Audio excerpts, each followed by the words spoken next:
Moving on to the next and our last module to discuss, Module 6, entitled Literary Genres and Their Elements, Structures, and Traditions in Asia. After we tackle this module, we are expected to differentiate the various literary genres, elements, structures, and traditions in Asia. Understand and appreciate literary elements, structures, and traditions in Asia, and write a class analysis and critical interpretation of a text from Asia. Asian literature.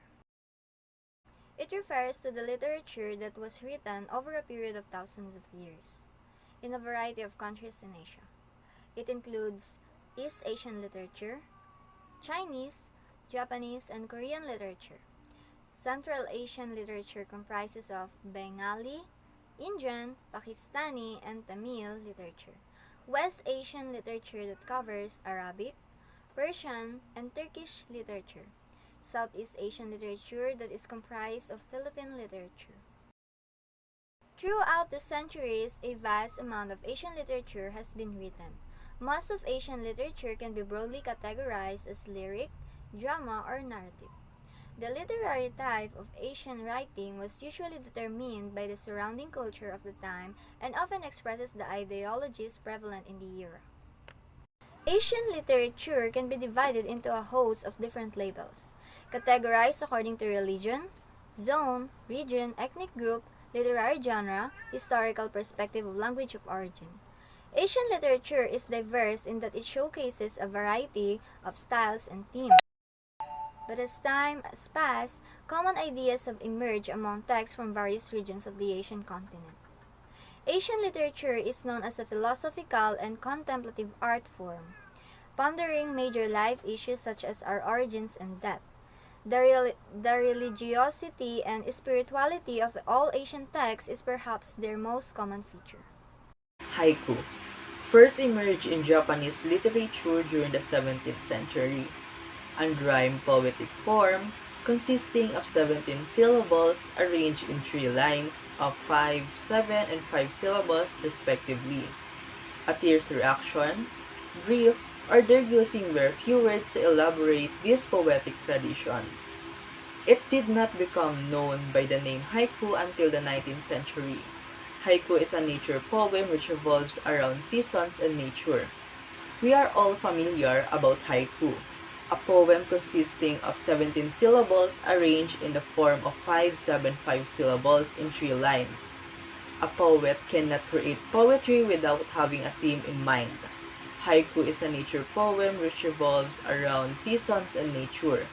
There exists a defined theme for haiku, and all haiku poets are bound to follow it. Next is scientific fiction or sci-fi, a genre of speculative fiction that contains imagined elements that don't exist in the real world. Spans a wide range of themes that often explore time travel and space travel set in the future, and deal with the consequences of technological and scientific advances. Deals with imaginative and futuristic concepts like advanced science and technology, space exploration, time travel, parallel universes, and space science. Example in the module. Ancient Indian poetry such as the Hindu epic Ramayana, 5th to 4th century BC, includes Vimana flying machines able to travel into space or underwater and destroy entire cities using advanced weapons. In the first book of the Rig Veda collection of Sanskrit hymns, there is a description of mechanical birds. Those are the example of scientific fiction in Asian literature. Moving on folklore, the expressive body of culture shared by a particular group of people. It encompasses the traditions common to the culture, subculture, or group. Include oral traditions, tales, proverbs, and jokes.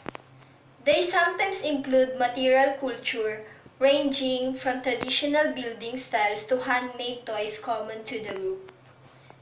Folklore, the traditional beliefs, customs, and stories of a community passed through the generation by word of mouth. Culture that are unwritten and passed down orally from generation to generation. Folklore reflects stories told by people in a particular region.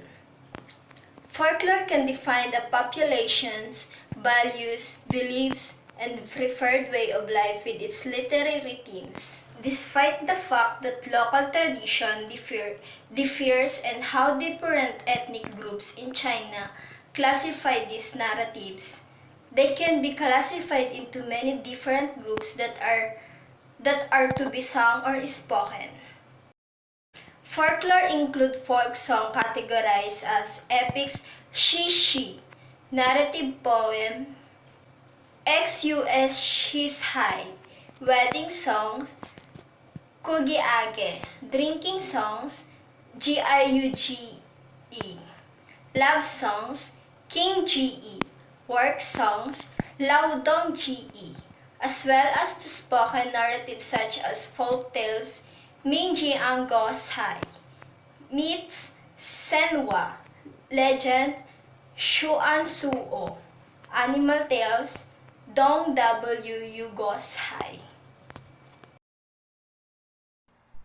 Haruki Murakami, born in Kyoto, Japan, January 12, 1949, grew up in Kobe and then moved to Tokyo. He is a famous Japanese author whose works have been translated into several languages. The most experimental Japanese novelist between realism and fable, mystery and science fiction. Most widely read Japanese novelist of his generation.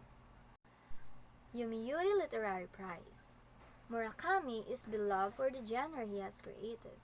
His own particular take on magical realism, his novels, essays, and short stories have been bestsellers in Japan, as well as internationally, with his work translated into 50 languages and selling millions of copies outside Japan. You can see in our module in the last part of the lesson, there was an example of work done by Haruki Murakami, titled The Boy Named Crow. In that work, I've understand and learned that friendship are very important in our lives, especially as teenagers. No matter what happens or problem arise, your friends are always there to help you heal. Friends are important in our lives because they make us happy when we are sad, and they make us strong when we are weak. The benefit of having friends is that they can protect and help you whenever you need them. The disadvantage of having friends is that they can sometimes be bad influence because they are the ones who can influence you to do things like smoke, drinks, alcohol, and use illegal drugs. That's all in this video presentation. Hope we help you learn and understand the lesson we tackled. Thank you.